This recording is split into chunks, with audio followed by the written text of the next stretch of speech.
ക്രിസ്തുവിൽ പ്രിയരെ, ഞാനിന്ന് പറയാൻ പോകുന്നത് ഇറ്റലിക്കാരുടെ സ്വന്തം വിശുദ്ധയായ വിശുദ്ധ ക്ലേലിയനെ കുറിച്ചാണ്.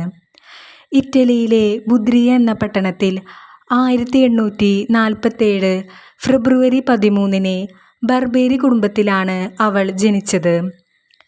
7 വയസ്സുള്ളപ്പോൾ അവളുടെ പിതാവ് മരണപ്പെട്ടു. ആദ്യ കുർബാന സ്വീകരണം മുതൽ അസാധാരണമായ ദൈവാനുഭവങ്ങൾ അവളുടെ ജീവിതത്തിൽ കടന്നുവന്നു.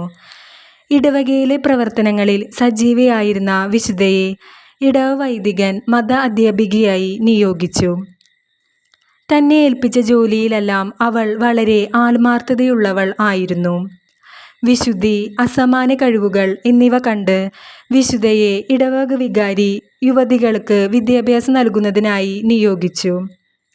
വിശുദ്ധയുടെ ആത്മാർത്ഥത കണ്ട് മറ്റു സ്ത്രീകളും അതിലേക്ക് കടന്നുവന്നു. അങ്ങനെ അവർ വ്യാകുല മാതാവിൻ്റെ കൊച്ചു സഹോദരികൾ എന്ന സന്യാസ സമൂഹത്തിന് രൂപം കൊടുത്തു. 1868 ബൊളോത്തയിലെ കർദിനാൾ ഈ സന്യാസ സമൂഹത്തെ രൂപതാ തലത്തിൽ അംഗീകരിച്ചു. പിന്നീട് 1949 അവർ സേവന സഹോദരിമാർ എന്ന സന്യാസ സമൂഹവുമായി ഒരുമിച്ച് ചേർന്നു. വിശുദ്ധയുടെ ദൈവത്തോടുള്ള അഗാധ ഭക്തിയിൽ ഒരുപാട് മിസ്റ്റിക് അനുഭവങ്ങൾ അവളുടെ ജീവിതത്തിൽ ഉണ്ടായി. അത് പിന്നീട് സമീപ പ്രദേശങ്ങളിലേക്കും വ്യാപിച്ചു. പൊതുജനങ്ങൾ അവളെ അമ്മയെന്നും ക്ലേലിയ മദറെന്നും വിളിച്ചു. അത്ര വലിയ സ്വാധീനമാണ് വിശുദ്ധ അവരുടെ ജീവിതത്തിൽ ചെലുത്തിയത്. അതുകൊണ്ടാണ് അവർ അവളെ അങ്ങനെ സ്നേഹത്തോടെ അഭിസംബോധന ചെയ്തത്.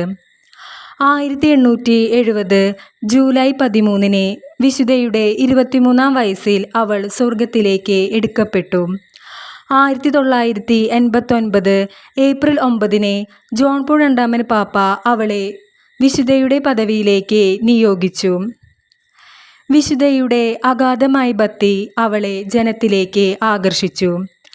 വിശുദ്ധയുടെ ഈ മാതൃക നമ്മളും നമ്മുടെ ജീവിതത്തിൽ കൊണ്ടുവരണം.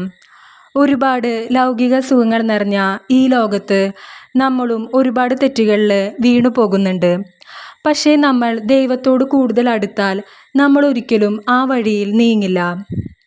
ദൈവത്തോട് ചേർന്ന് നിൽക്കുക, അവിടുന്ന് നിങ്ങളോടും ചേർന്ന് നിൽക്കും.